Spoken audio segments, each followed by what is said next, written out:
നമ്മുടെ പത്രവാർത്തയിലൂടെ നമ്മൾ കേൾക്കുന്ന വളരെ ഇമ്പോർട്ടൻ്റ് ആയിട്ടുള്ള ഒരു കാര്യമാണ് അതിതീവ്രമായ മഴ.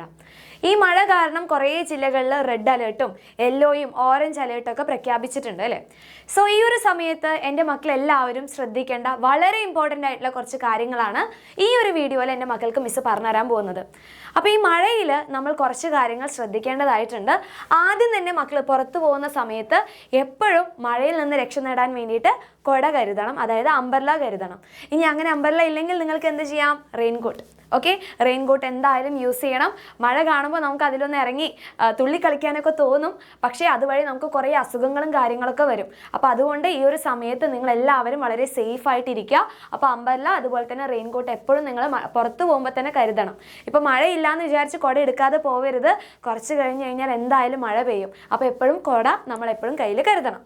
അടുത്തതാണ്, ഈ മഴ പെയ്യുന്ന സമയത്ത് തോടും പാടും എല്ലാ കാര്യങ്ങളും ഫുള്ളാവും അല്ലേ. അതുകൂടാതെ തന്നെ അവിടെ ഡേർട്ടി വാട്ടേഴ്സ് കാര്യങ്ങളൊക്കെ കെട്ടിക്കിടക്കും. അങ്ങനെ ഈ കെട്ടിക്കിടക്കുന്ന വെള്ളത്തിലൊക്കെ പോയി കളിച്ചു കഴിഞ്ഞാൽ, ഇപ്പോൾ നമുക്ക് വെക്കേഷനാണ്, ഇപ്പോൾ വെക്കേഷൻ ആകുമ്പോൾ കുറേ അല്ലേ നിങ്ങളെല്ലാവരും മെയിനായിട്ട് പുറത്തൊക്കെ പോയി ഓടി കളിക്കുന്ന മക്കളൊക്കെ തന്നെയാണ്. അപ്പോൾ ഇങ്ങനെ വെള്ളം കെട്ടിക്കിടക്കുന്ന സ്ഥലത്തൊക്കെ പോയി കളിക്കുന്നതിലൂടെ കുറേ രോഗാണുക്കൾ നമ്മുടെ ശരീരത്തിലോട്ട് കയറി അസുഖങ്ങൾ വരാനൊക്കെ ചാൻസ് ഉണ്ട്. അപ്പോൾ അതുകൊണ്ട് ഇത് മാക്സിമം മക്കളെല്ലാവരും എന്ത് ചെയ്യുക? ഒഴിവാക്കുക. അതുകൂടാതെ പുറത്ത് പോയിട്ട് വരുന്ന സമയത്ത് കൈയും കാലൊക്കെ നല്ല വൃത്തിയായിട്ട് കഴുകുക. പേഴ്സണൽ ഹൈജീൻ എന്ന് പറയുന്നത് ഈ ഒരു മഴക്കാലത്ത് ഇമ്പോർട്ടൻ്റ് ആയിട്ടുള്ള കാര്യമാണ്. അപ്പോൾ മക്കളെല്ലാവരും പുറത്ത് പോയി കളിയൊക്കെ കഴിഞ്ഞ് വന്നു കഴിഞ്ഞാൽ എന്ത് ചെയ്യുക? കൈയും കാലൊക്കെ നല്ല വൃത്തിയായിട്ട് സോപ്പൊക്കെ ഉപയോഗിച്ച് കഴുകുക. പിന്നെയാണ് നല്ല ഹെൽത്തി ആയിട്ടുള്ള ഫുഡും കാര്യങ്ങളൊക്കെ കഴിക്കുക.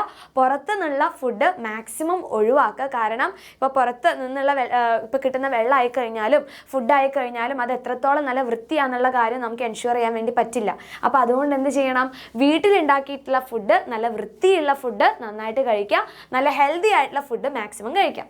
പിന്നെ മഴയത്ത് നനഞ്ഞ ഡ്രസ്സോ അല്ലെങ്കിൽ ഉണങ്ങാത്ത ഡ്രസ്സൊക്കെ ഇട്ട് കഴിഞ്ഞാലും രോഗാണുക്കളൊക്കെ നമ്മുടെ ശരീരത്തിലോട്ട് കയറും. അപ്പോൾ അതുകൊണ്ട് എന്ത് ചെയ്യണം? മക്കളെല്ലാവരും ഉണങ്ങിയ ഡ്രസ്സും അതുപോലെ തന്നെ നല്ല ക്ലീൻ ആയിട്ടുള്ള ഡ്രസ്സും കാര്യങ്ങളും ഉപയോഗിക്കുക. പിന്നെയാണ് നമുക്കറിയാം അല്ലേ, ഈ വെള്ളം കെട്ടിക്കിടക്കുന്ന സമയത്ത് കൂടുതലായിട്ട് പെരുകുന്ന ഒരാളാണ് നമ്മുടെ മൊസ്കിറ്റോ. അപ്പോൾ ഈ മൊസ്കിറ്റോ എന്ന് പറഞ്ഞാൽ നല്ലൊരാളാണോ? അല്ല അല്ലേ. കുറേ രോഗങ്ങൾ പരത്തുന്ന ഒരു ഭീകരമായിട്ടുള്ളൊരു ജീവിയാണ് നമ്മുടെ കൊതുകുകൾ. അപ്പോൾ കൊതുകുകളുടെ എണ്ണം ഇപ്പോൾ കൂടാനുള്ള ചാൻസ് വളരെ അധികമുണ്ട്. അപ്പോൾ അതുകൊണ്ട് എന്ത് ചെയ്യണം? കെട്ടിക്കിടക്കുന്ന വെള്ളം കാര്യങ്ങളൊക്കെ ഒഴിവാക്കുക.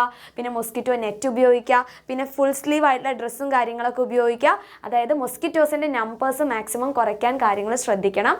മൊസ്കിറ്റോ മാത്രമല്ല, ഇപ്പം നമ്മുടെ ഈച്ച ആയിക്കഴിഞ്ഞാലും പിന്നെ എലി ആയിക്കഴിഞ്ഞാലും ഇവരെല്ലാം രോഗം പരത്തുന്ന ആൾക്കാരാണ് അല്ലേ. അപ്പോൾ ഇവരുടെ ഈ നമ്പേഴ്സൊക്കെ ഈ ഒരു മഴക്കാലത്ത് കൂടാനാണ് ചാൻസ് ഉള്ളത്.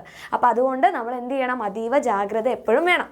ഓക്കെ, പിന്നെയാണ് മഴയത്ത് നമുക്ക് അല്ലേ, ഈ ഒരു പ്രായത്തിൽ നമുക്ക് മഴ കണ്ടു കഴിഞ്ഞാൽ പുറത്ത് പോയിട്ട് ആ മഴയത്തൊക്കെ കളിക്കാനൊക്കെ തോന്നും. പക്ഷെ നിങ്ങൾ ശ്രദ്ധിക്കേണ്ട കാര്യം എന്ന് പറഞ്ഞു കഴിഞ്ഞാൽ എന്താണ്? ഈ മഴ കാരണം കുറേ രോഗങ്ങളും കാര്യങ്ങളൊക്കെ വരും. നമുക്ക് സ്കൂളൊക്കെ ഓപ്പൺ ചെയ്യാൻ വേണ്ടി പോവുകയാണ് അല്ലേ. സ്കൂൾ ഓപ്പൺ ചെയ്യുന്ന ആ സമയത്തിന് അസുഖം വന്ന് കിടന്നിട്ട് കാര്യമൊന്നുമില്ലല്ലോ. പിന്നെ അതുകൂടാതെ തന്നെ പനി മാത്രമല്ല വരിക, ഇതുകൂടാതെ കുറേ രോഗങ്ങൾ ഇത് റിലേറ്റഡ് ആയിട്ട് വരും. അപ്പോൾ അതുകൊണ്ട് എന്ത് ചെയ്യണം? മക്കളെല്ലാവരും വളരെ സേഫ് ആയിട്ട് തന്നെ ഇരിക്കുക. അതുകൂടാതെ നിങ്ങളെല്ലാവരും സേഫായിട്ട് ഇരിക്കുന്നു എന്ന് മിസ്സിന് തോന്നുന്നു. ഇനി സേഫ് ആണെങ്കിൽ നിങ്ങളെല്ലാവരും ഈ ഒരു വീഡിയോയ്ക്ക് താഴെ കമൻറ്റ് ചെയ്യുക. നിങ്ങൾ സേഫാണോ അല്ലേ എന്നുള്ള കാര്യങ്ങളൊക്കെ കമൻറ്റ് ചെയ്യുക. അതുകൂടാതെ തന്നെ ഇപ്പോൾ മഴ എന്ന് പറഞ്ഞാൽ നല്ല കാറ്റടിച്ചിട്ടുള്ള മഴയും കാര്യങ്ങളൊക്കെയാണ് പെയ്യുന്നത്. ഇപ്പോൾ നമ്മൾ ന്യൂസിലൂടെയൊക്കെ കണ്ടിട്ടുള്ള കാര്യമാണ് മരങ്ങൾ വീഴുന്നതും അതുകൂടാതെ കുറേ അപകടങ്ങൾ ഉണ്ടാകുന്ന കാര്യങ്ങളൊക്കെ. അപ്പോൾ അതുകൊണ്ട് പുറത്തൊക്കെ പോകുമ്പോൾ നന്നായിട്ട് ശ്രദ്ധിക്കുക. പാരൻസ് പറയുന്ന കാര്യങ്ങളൊക്കെ കൃത്യമായിട്ട് അനുസരിക്കുക. നല്ല കുട്ടികളായിട്ടിരിക്കുക കേട്ടോ. ഓക്കെ, സോ മഴയാണ്, എല്ലാവരും ഫുൾ സേഫായിട്ടിരിക്കുക. അപ്പോൾ നമുക്ക് ഇനി അടുത്ത വീഡിയോയിൽ കാണാം. ഈ ഒരു വീഡിയോ നിങ്ങൾക്ക് എല്ലാവർക്കും യൂസ്ഫുൾ ആയിട്ടുണ്ടെങ്കിൽ മാക്സിമം നിങ്ങളുടെ എല്ലാ ഫ്രണ്ട്സിലോട്ടും ഷെയർ ചെയ്യുക.